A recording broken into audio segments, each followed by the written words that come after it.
ನಾಪತ್ತೆಯಾಗಿದ್ದ ಮಹಿಳೆ 1 ತಿಂಗಳ ನಂತರ ಕಳೆಬರಹ ಸ್ಥಿತಿಯಲ್ಲಿ ಪತ್ತೆಯಾಗಿರುವ ಘಟನೆ ದಾಬಸ್ಪೇಟೆ ವ್ಯಾಪ್ತಿಯಲ್ಲಿ ಬೆಳಕಿಗೆ ಬಂದಿದೆ. ದಾಬಸ್ಪೇಟೆ ಹಳೆನಿಜಗಲ್ ಬಳಿಯ ಜಮೀನಿನಲ್ಲಿ ಮಹಿಳೆಯ ಕಳೆಬರಹ ಪತ್ತೆಯಾಗಿದ್ದು, ಈ ಘಟನೆ ಆತಂಕ ಸೃಷ್ಟಿಸಿದೆ. ಯಮುನಾ ಮೃತ ಮಹಿಳೆ ಎಂದು ಗುರುತಿಸಲಾಗಿದೆ. ಅನೈತಿಕ ಸಂಬಂಧದ ಹಿನ್ನೆಲೆ ಈ ಕೊಲೆ ನಡೆದಿರುವ ಶಂಕೆ ವ್ಯಕ್ತವಾಗಿದೆ. ಯಮುನಾ ರಾಘವೇಂದ್ರ ಎಂಬಾತನೊಂದಿಗೆ ಅನೈತಿಕ ಸಂಬಂಧ ಹೊಂದಿದ್ದಾಳೆ ಎಂಬ ಆರೋಪ ಕೇಳಿಬಂದಿದೆ. ಸುಮಾರು 19 ವರ್ಷಗಳ ಹಿಂದೆ ತುಮಕೂರಿನ ಮಲ್ಲಿಕಾರ್ಜುನ ಅವರೊಂದಿಗೆ ಯಮುನಾ ಮದುವೆಯಾಗಿದ್ದು, ದಂಪತಿಗಳಿಗೆ 1 ಗಂಡು ಮತ್ತು 1 ಹೆಣ್ಣು ಮಗು ಇದೆ.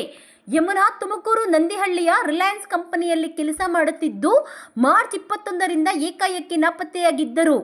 ಪತ್ನಿಯನ್ನು ಹುಡುಕಿಕೊಡುವಂತೆ ಪತಿ ಕ್ಯಾತ್ಸಂದ್ರ ಪೊಲೀಸ್ ಠಾಣೆಯಲ್ಲಿ ದೂರು ದಾಖಲಿಸಿದರು. ಇದೀಗ ಜಮೀನಿನಲ್ಲಿ ತಲೆಬುರುಡೆ ಹಾಗೂ ಬ್ಯಾಗ್ ಪತ್ತೆಯಾಗಿದ್ದು, ಸ್ಥಳೀಯರು ಪೊಲೀಸರಿಗೆ ಮಾಹಿತಿ ನೀಡಿದ್ದಾರೆ. ದಾಬಸ್ಪೇಟೆ ಪೊಲೀಸರು ಸ್ಥಳಕ್ಕೆ ಭೇಟಿ ನೀಡಿ ಪರಿಶೀಲನೆ ನಡೆಸಿದ್ದು, ಪ್ರಕರಣದ ತನಿಖೆ ಮುಂದುವರೆದಿದೆ.